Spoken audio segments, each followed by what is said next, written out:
চাল নিয়ে চলছে চালবাজি, তার ড্রাইভিং সিটে মিল মালিকরা। অবৈধ মজুদের পাহাড় বড় বড় মিলগুলোতে, সবকিছুই হচ্ছে চোখের সামনে, অথচ এই বিষয়ে নীরব ভূমিকায় সরকারি সংস্থাগুলো। এতে একদিকে কৃষক পায় না ন্যায্য দাম, অন্যদিকে সাধারণ মানুষকে চাল কিনতে হচ্ছে চড়া দামে। বিস্তারিত থাকছে আমার করা একটি প্রতিবেদনে।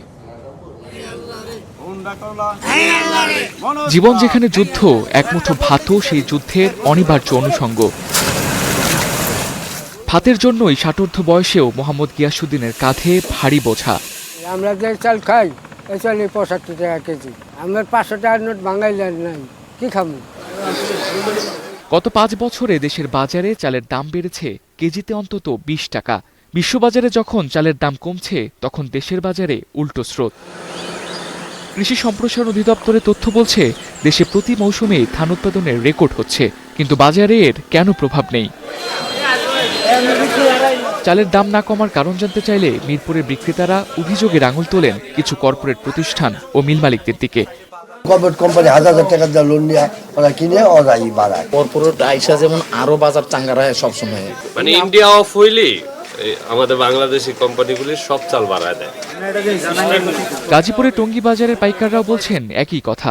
যারা যারা বড় মিলা তারা একটু অনেক ধান স্টক করে পরে আর কি বাজার একটু দাম বাড়ায়।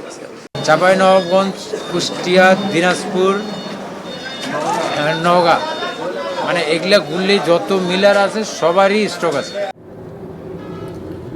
ঢাকার খুচরা ও পাইকারি বিক্রেতারা যেসব প্রতিষ্ঠানের বিরুদ্ধে অভিযোগ তুলেছেন, তাদের বেশিরভাগই উত্তরাঞ্চল কেন্দ্রিক, এবং তাদের মধ্যে বেশ কয়েকটি প্রতিষ্ঠান পরিচালিত হয় চাঁপাইনবাবগঞ্জ জেলা থেকে, এবং দেশের ধান উৎপাদনে অন্যতম জেলাও এটি। তাই এসব অভিযোগের সত্যতা যাচাই এবং কৃষকদের পরিস্থিতি জানতে আমরা যাব চাঁপাইনবাবগঞ্জ। উর্বর মাটির অঞ্চল চাঁপাইনবাবগঞ্জ। এখানকার বেশিরভাগ কৃষকই যেন মিল মালিকদের জাতাকলে পিষ্ট হচ্ছে বছরের পর বছর। চারা থেকে পরিপক্ক ফসল পেতে পার করতে হয় নানা ধাপ। প্রতিটি পর্যায়ে টাকা খসে কৃষকের পকেট থেকে। এই বছর বর্তমান আমার 1300-1350 টাকা ধান ঘরে পড়েছে জমিতে। ফসল উঠলি তো লোন আবার পরিশোধ করতে করা লাগবে, এখন যে 10 দিন রাখবে এটাও সুযোগ নাই, আবার বিক্রি করতে হয়েছে। স্থানীয় আড়তদাররা বলছেন, মিলগুলোর বেঁধে দেয়া দামেই কৃষকের কাছ থেকে ধান সংগ্রহ করতে হয় তাদের, তা না হলে তাদের ধান বিক্রি হয় না। বাজার নিয়ন্ত্রণ ওই মিলাররাই করে আর কি, যখন বাজার বাড়তি হয় তাদের অর্ডারেই বাড়তি হয়। এই গ্রাম প্রতি সব মিলারের কাছে চাপাই যদি বলে নিয়ন্ত্রক, তাহলে এরা 3 জন, ইরফান হক আর আপনার আকবর। ভরসা পেতে নিজেকে হতে হয় পাতের মতো দৃঢ়, ঠিক যেমনটা জেডএসআরএম। চাঁপাইনবাবগঞ্জে অনুমোদিত অটো রাইস মিল আছে 80টিরও বেশি, যাদের অনেকের বিরুদ্ধেই অভিযোগের পাহাড়। এখানকার বড় একটি চালকল সাগর অটো রাইস মিল। পরিচয় গোপন করে আমরা ঠকি মিলটিতে। মজুদ আইন বলছে 15 দিনে একটি চালকলের উৎপাদন সক্ষমতার 3 গুণ পরিমাণ ধান মজুদ রাখা যাবে সর্বোচ্চ 30 দিনের জন্য। অথচ এই চালকলটি মজুদ করেছে 4 থেকে 5 মাসের ধান। ছাঁটাই করা চাল সাদা বস্তায় মজুদ রাখা হচ্ছে কয়েক মাসের জন্য। তবে মজুদের বিষয়টি অস্বীকার করেন চালকল মালিক। এটা হচ্ছে সম্পূর্ণ ভিত্তিহীন। চাউল এই যে অনেক সময় বিক্রির ওপর এদিক আর ওদিক হতে পারে। কিন্তু ব্যবস্থাপনায় থাকা এই কর্মকর্তা স্বীকার করলেন, দীর্ঘদিন ধরেই ধান চাল মজুদ রাখার কথা। এক সিজনের আরেক সিজন চালা পর্যন্ত আপনাকে রাখতে তো হবে, এক সিজনের ধান ওঠা পর্যন্ত আরেক সিজন চলতে হবে না। আরেকটি বড় চালকল মুজাম্মেল অটো রাইস মিল।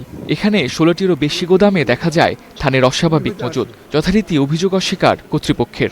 এটার অভিযোগের সত্যতার কোনো প্রমাণ নাই, কে তথ্য দিলে আমি বলতে পারি না। একদিকে ধানের ন্যায্য দাম পাচ্ছে না কৃষক, অন্যদিকে ক্ষতিগ্রস্ত হচ্ছে ছোট ব্যবসায়ীরাও।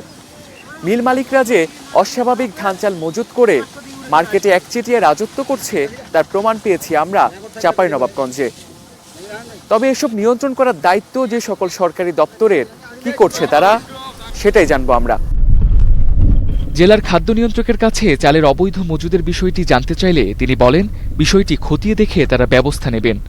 এই বিষয়ে আমাদের কাছে ইনফরমেশন নেই, আপনারা ইনফরমেশন দিলেন, আমরা অবশ্যই ব্যবস্থা নেব ভাই। ঢাকার খাদ্য অধিদপ্তরে ধান চাল মজুতদারদের বিষয়ে জানতে চাইলে কিছুটা মিল মালিকদের প্রতি সহানুভূতির সুর কর্মকর্তাদের মুখে। তখন ও সারা বছর সাপ্লাই চেইনটাকে অ্যাক্টিভ রাখবে।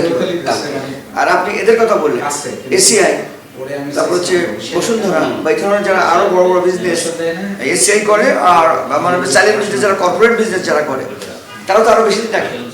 মাঠের ধান চাল হয়ে ভোক্তার হাতে পৌঁছানোর যে গল্প, তার দখল এখন মিল মালিকদের হাতে। এতে একদিকে ক্ষতিগ্রস্ত কৃষক, অন্যদিকে পকেট কাটা যাচ্ছে ভোক্তাদের।